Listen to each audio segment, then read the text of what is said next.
माहीमच्या मच्छीनगर परिसरातील पुनर्विकासाच्या मुद्द्यावर मच्छीमार बांधव रस्त्यावर काही लोकप्रतिनिधींकडून विधान परिषदेत रहिवाशांच्या हिताच्या आड येणारी विधानं केली जात असल्याच्या निषेधार्थ रहिवासी आक्रमक 1050 चौरस फूट क्षेत्रफळाच्या हक्काच्या घरासाठी रहिवाशी ठाम। छत्रपती शिवाजी महाराजांचा इतिहास बदलणारी एनसीईआरटी विकृत मनोवृत्तीची कल्पना राजे भोसलेंचं सांगलीतील मोर्चात वक्तव्य, तसंच शिवरायांचा इतिहास पुसण्याचा प्रयत्न केला तर खांडोळ्या झाल्याशिवाय राहणार नाही, कल्पना राजेंचा एनसीईआरटीला इशारा। गोंदिया सीएसएमटी विदर्भ एक्सप्रेस 3 ते 23 मे या कालावधीमध्ये नागपूरपर्यंत धावणार। गोंदिया स्थानकावरती सुरू असलेल्या रेल्वे मार्गाच्या कामामुळे रेल्वे प्रशासनाचा निर्णय।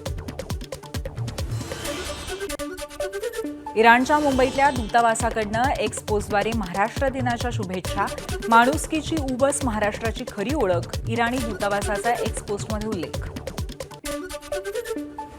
गोंदिया जिल्ह्यामध्ये अवकाळी पावसाची जोरदार हजेरी, पावसामुळे हवेत गारवा पसरल्यामुळे नागरिकांना उकाड्यापासून दिलासा, कापणीला आलेल्या धान पिकासह आंबा पिकाला फटका बसण्याची शक्यता असल्यामुळे शेतकरी चिंतेत। भंडाऱ्याच्या तुमसर तालुक्यामध्ये वादळी वाऱ्यासह जोरदार पावसाची हजेरी, उकाड्यामुळे हैराण झालेल्या नागरिकांना पावसाचा दिलासा। नांदेडच्या अर्धापूर तालुक्यातील मालेगावामध्ये चोरट्यांचा धुमाकूळ, शिवशक्ती ज्वेलर्समधून चोरट्यानं लांबवली दागिन्यांची बॅग, दुकानाचे मालक साफसफाई करत असताना घटना घडल्याची माहिती।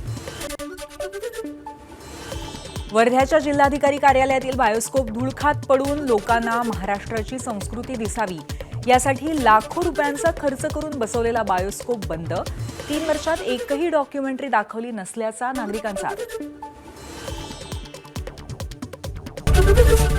एबीपी माझा, उघडा डोळे बघा नीट।